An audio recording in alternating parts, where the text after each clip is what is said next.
Bonjour à tous et bienvenue sur ma chaîne YouTube Objectif Bonheur.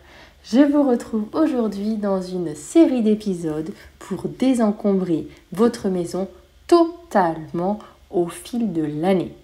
Vous pourrez retrouver tous les épisodes dans une catégorie spécifique sur ma chaîne YouTube, le grand tri de la maison 2025.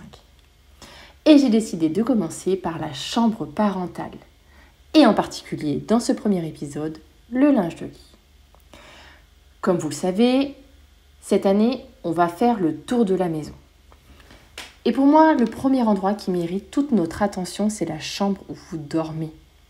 D'abord, si vous saviez tous les bénéfices que vous allez retirer d'avoir une chambre rangée, épurée et dans laquelle vous vous sentez bien, vous avez envie de savoir, je partage tout ça avec vous.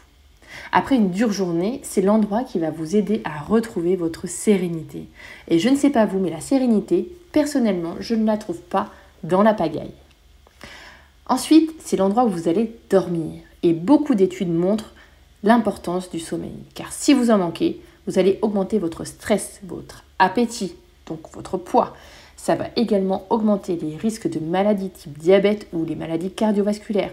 Vos cellules vont moins se régénérer et vous allez augmenter le risque de blessure. Ça en fait des choses. Alors, si on prenait soin de soi, vous avez intérêt à en faire un espace impeccable. Pour commencer, j'aimerais parler d'une catégorie que nous avons tendance à accumuler dans cette pièce, c'est le linge de lit. D'abord, il va falloir commencer par faire le tri. On commence par enlever les parures qui sont abîmées, trouées, et puis aussi celles qui sont plus forcément à notre goût. Par exemple, celles qui sont un peu usées aussi ou passées de couleur. Sachez que si elles ne sont pas trouées, vous pouvez soit les donner à des associations et dans ce cas-là, vous réconforter en vous disant que vous allez aider quelqu'un à avoir bien chaud cet hiver, ou aussi vous pouvez les donner à des refuges ou à des couturières qui vont leur donner une seconde vie. Même vous, si vous avez aussi des talents de couturière, n'hésitez pas à les garder pour faire d'autres choses. Et personnellement, j'ai changé dernièrement une de mes parures de lit parce que j'en avais une qui était trouée pour le coup. Et j'ai testé le gaz de coton. Non mais cette merveille, c'est incroyable. Déjà visuellement, c'est hyper réconfortant. Mais en plus de ça, quand on est dedans, on passe des moments tellement cocooning. Franchement, la prochaine que je prends, c'est également du gaz de coton parce que vraiment, c'est top du top du top. Deuxième chose à faire, c'est de gérer les quantités. Et là, je le sais d'avance, ça va faire débat.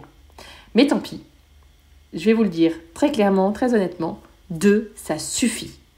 2 par lit, ça suffit. 2 pour votre chambre parentale, ça suffit. Je m'explique. Quand vous en avez une qui est sale, vous la mettez à laver, vous allez devoir la faire sécher, etc. En gros, on va dire maximum, en fonction de l'organisation que vous avez dans votre linge, vous en avez pour une semaine. Pendant ce temps-là, vous avez votre deuxième, la nouvelle, hop, vous la mettez, etc.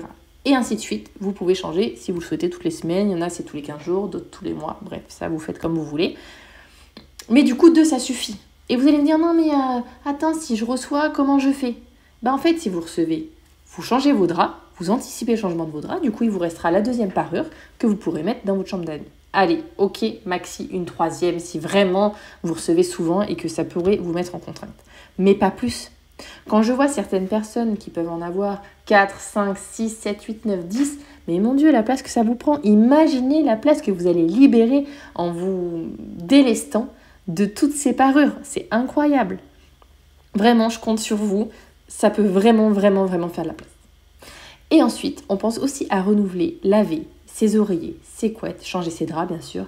Je peux vous dire que ça fait partie des petits plaisirs de la vie où on peut glow up son confort rien qu'en appréciant d'avoir des draps propres et des oreillers moelleux, sans que ça ne vous coûte rien.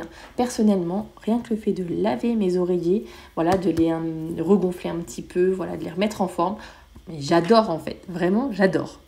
Bref, vous l'avez compris, une chambre désencombrée, ça peut vraiment changer votre vie. Bon, ok, j'exagère un chouïa, mais ça peut quand même vous apporter beaucoup.